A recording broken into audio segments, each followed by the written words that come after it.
आकाशवाणी नागपूर. मेधा नांदेडकर आपल्याला ठळक बातम्या देत आहे. केंद्र सरकारच्या सेवेतल्या अधिकारी आणि कर्मचाऱ्यांप्रमाणे राज्य सरकारच्या सेवेतल्या अधिकारी आणि कर्मचाऱ्यांना सुधारित राष्ट्रीय निवृत्तीवेतन योजना लागू करायला राज्य मंत्रिमंडळानं आज मंजुरी दिली. मुख्यमंत्री एकनाथ शिंदे यांच्या अध्यक्षतेखाली आज ही बैठक झाली. मार्च 2024 पासूनच याची अंमलबजावणी होणार असून लाखो कर्मचाऱ्यांना याचा फायदा मिळेल. शेतकऱ्यांना दिवसा अखंडित वीज देण्याच्या योजनेची व्याप्ती वाढवायलाही मंत्रिमंडळानं मंजुरी दिली.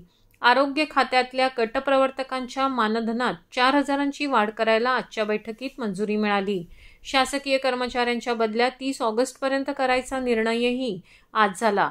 ज्येष्ठ नागरिकांसाठी महामंडळ स्थापन करायला आजच्या मंत्रिमंडळ बैठकीत मंजुरी मिळाली. याचा लाभ 1.25 कोटी ज्येष्ठ नागरिकांना होईल. राष्ट्रपती द्रौपदी मुर्मू यांनी जन्माष्टमीच्या पूर्वसंध्येला सर्व नागरिकांना शुभेच्छा दिल्या आहेत. राष्ट्रपती म्हणतात की हा आनंदाचा सण आपल्याला भगवान श्रीकृष्णाच्या दैवी आदर्शांसाठी स्वतःला समर्पित करण्याची प्रेरणा देतो. उपराष्ट्रपती जगदीप धनखड यांनी देखील सर्व नागरिकांना जन्माष्टमीच्या पूर्वसंध्येला शुभेच्छा दिल्या आहेत. ते म्हणतात की हा सण धर्माच्या शाश्वत मूल्यांची आठवण करून देतो.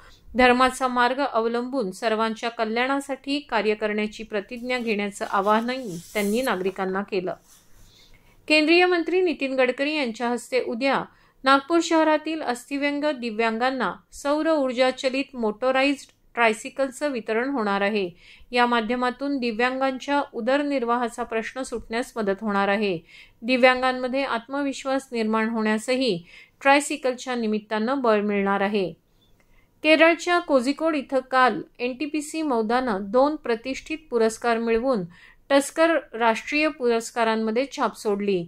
NTPC मौदामध्ये सामाजिकता अभियान आणि कॉर्पोरेट फिल्म्समध्ये उत्कृष्ट योगदान स्वीकारलं जातं. या प्रकल्पाला सामाजिकता एडी फिल्म्ससाठी सिल्वर अवॉर्डनं सन्मानित केलं आहे.